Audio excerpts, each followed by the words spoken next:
What's cracking, guys? Omar Isaf here, back with another fat loss video. First off, let me just say we're uploading content every single day on this channel, except weekends. Okay, even Lord need rest, taking the weekend, being deadbeat then. But we're uploading a whole lot of content. You guys had a lot of questions from my previous training video because let's face it, I went from looking like garbage, like a reheated loaf of garbage, to okay, right? Like YouTube standards, I'm still fat. Don't get me wrong. But people had a lot of questions because the cut seems to be going well. You know why? Because it is going fucking well. But I want to talk today about a slow cut versus a long cut. Fuck that up. Actually, both mean the same thing. A fast cut versus a long cut. And here's what I mean. When you want to lose weight, there's a variety of approaches that you can take, right? If you want to lose the weight fast, basically what you're going to do, you're going to lose more weight per week. So I would classify a fast fat loss phase as somewhere where you lose between 1.5 to 2 pounds per week. Not a fat, but just total body weight. And so let's say if you have 20 pounds to lose, you'd probably lose that in about 10 to 12 weeks. Now, I'm in that situation, right? I started at around 191 pounds, I believe. I want to get down to around 170 pounds. I got, 20 pounds to lose, 20 pounds to go. A slow cut, on the other hand, and I refer to that as a, body recomp. And the terminology gets a little mixed up, but essentially what that means is I'm losing about a pound a week. I'm taking the slower approach. So it would take me around 24 weeks or around 6 months to lose, 20 or 21 pounds of solid weight. But there are benefits to doing both. I'm going to explain them, the pros and cons. So for a fast cut, the benefit is that you're over quicker with it, right? You do 12 weeks, you do it hard, you do it fast, and it's over with. And what's great then, if you have a certain, timeline, you want to look good for the beach. Everybody, summer's approaching. Well, guess what? Summer's actually here. You want to look good, so you have a timeline, so you want to do quicker. Cool. So you lose the weight. It takes less time. You go right back afterwards into, gaining weight, trying to go into lean mass phase. So the benefit is that it takes less time. That's essentially the major benefit of a faster cut. The negatives. Now, in order to lose that weight more rapidly, you have to be in a larger deficit, okay? You have to reduce your calories further. What's that gonna do to you? Well, it's gonna make you kind of feel like shit, right? So your training's not gonna be as good.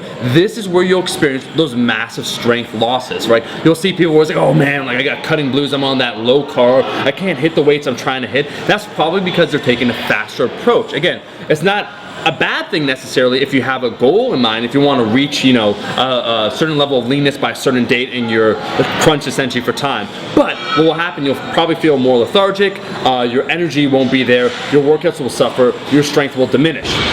With that being said, there are certain individuals, now it depends upon the individual, that can get away with that. So their strength will go down temporarily when they do their cut. But after the cut's over and they bring their calories back up, they'll regain their strength rather quickly.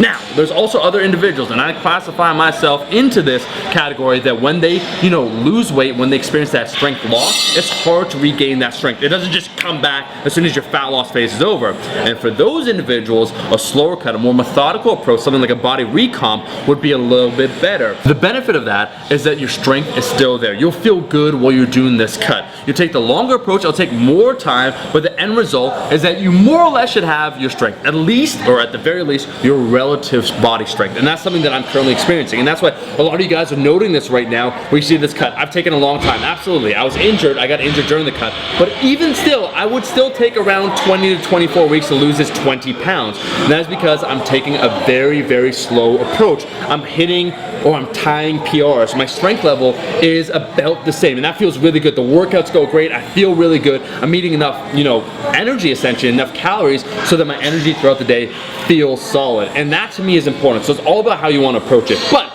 the other big benefit, as I said before, some individuals, if strength is your goal, and I talk about that athletic aesthetic, right? Wanting to look good, but also be able to do something with the body, it's something that is very important to me, my strength. The other big potential benefit of doing a slower cut, a body recomp, is that your muscle loss will not be severe. And here's why, because you're in a smaller deficit. As soon as you increase that deficit, your body wants to get rid of that muscle. Muscle, from a metabolic standpoint, I've said this before, is very costly. Your body does not want to hold on to it. So if you take the slower approach, it should keep most of that muscle mass. So for me, let's face it, I put in some time to get the muscle I have. I work too damn long, too fucking hard. I don't want to lose it. If I take that slower approach, it takes a little bit more time, but I keep my strength and I keep my muscle mass, hell yeah, I'm gonna do it. Well guys, that is the video. I just wanted to briefly explain to you what's going on, the benefits of a slower, more methodical cut, and then why some individuals can and do a faster fat loss phase.